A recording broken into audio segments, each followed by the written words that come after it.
Assalamualaikum warahmatullahi wabarakatuh. Alhamdulillahi rabbil alamin. Alladzi anzalal qur'ana fi syahri Ramadan.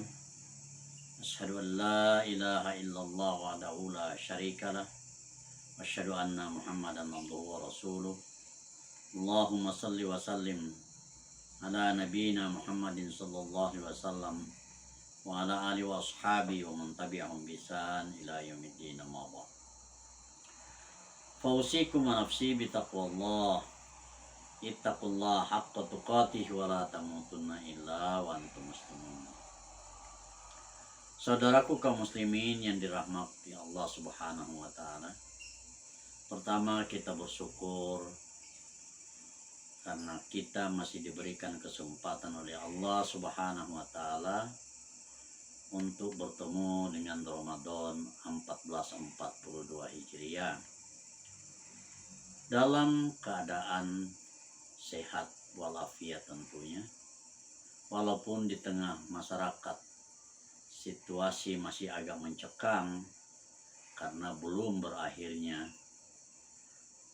virus corona atau COVID-19.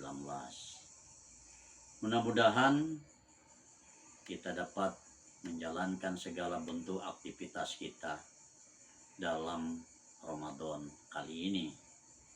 Siapa tahu Ramadan kali ini adalah Ramadan yang terakhir dalam sejarah dan catatan kehidupan kita masing-masing. Saudaraku kaum muslimin yang dirahmati Allah Subhanahu wa taala. Kenapa pentingnya kita menjalani Ramadan? Karena memang dijanjikan oleh Rasulullah SAW dalam sebuah hadis yang diriwayatkan oleh Imam Bukhari dan Imam Muslim. Bismillahirrahmanirrahim. Idza dakhala Ramadan futihat abwabul jannah wa ghulliqat abwabun nar wa sufidatis syayatin. Apabila Ramadan telah kita masuki atau hadir di tengah-tengah bulan Ramadan itu, maka seluruh pintu surga akan dibuka. Seluruh pintu neraka ditutup rapat dan setan dibelenggu. Makna dari hadis ini antara lain bukan berarti pintu-pintu surga itu telah dibuka dengan sendirinya secara zahir maknanya, tetapi yang dimaksud adalah di mana kita didorong untuk melakukan hal-hal yang baik.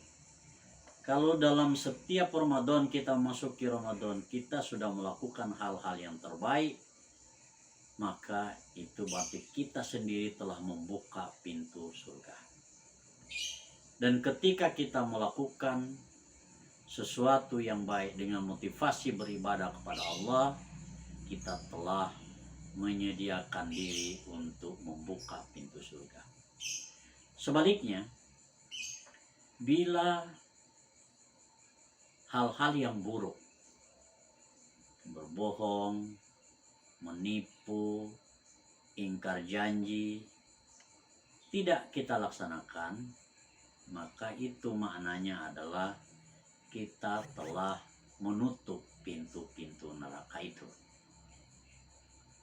Jadi pintu surga tidak terbuka dengan sendirinya dan pintu neraka tidak tertutup dengan sendirinya, tergantung kita masing-masing membuka pintu surga atau tidak, menutup pintu neraka atau tidak.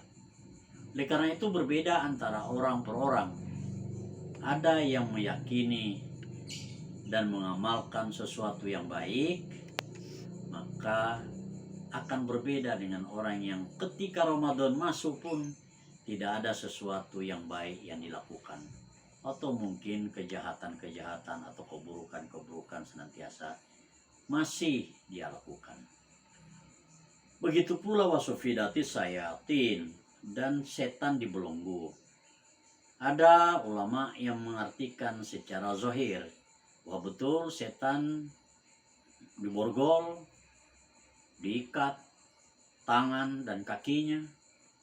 Tetapi ada penjelasan yang lain bahwa yang dimaksud sufidatis syayatin, setan dibelenggu, adalah karena setan sudah lumpuh, tidak dapat berbuat banyak menghadapi orang-orang yang senantiasa melakukan kebajikan dan menghindari yang buruk. Hal ini mereka dasarkan pada firman Allah Subhanahu wa taala yang termaktub dalam surat An-Nahl ayat yang ke-9. Sana dinyatakan, A'udzubillahi minasyaitonirrajim.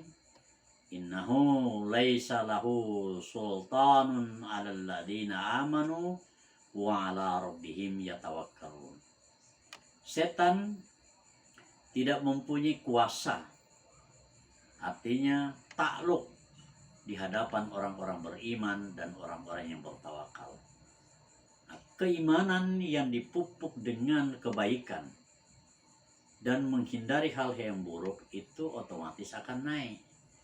Derajat keimanannya akan meninggi, oleh karena itu setan tidak dapat berbuat banyak.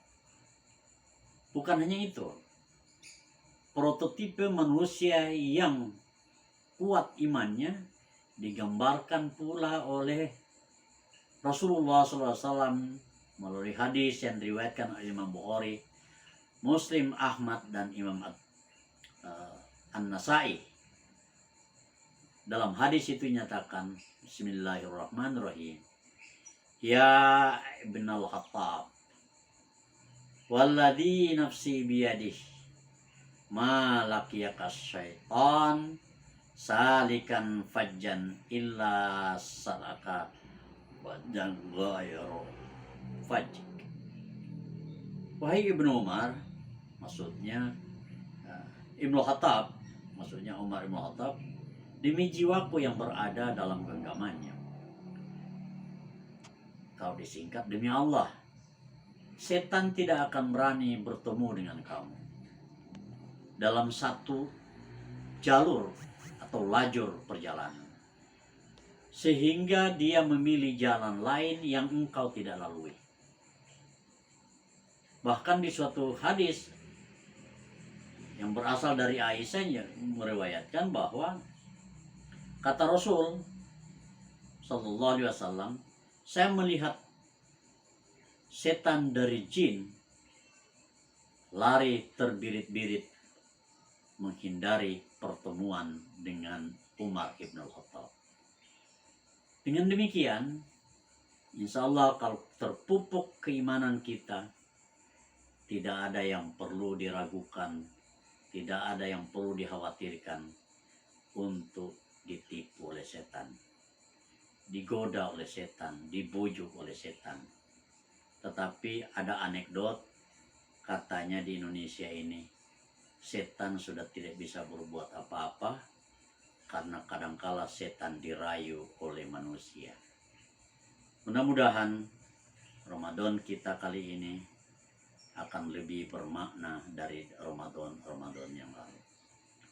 Secara pribadi saya mengucapkan selamat menunaikan ibadah Ramadan 1442 Hijriah. Semoga kita tergolong orang-orang yang bertakwa. Billahi taufiq wal hidayah.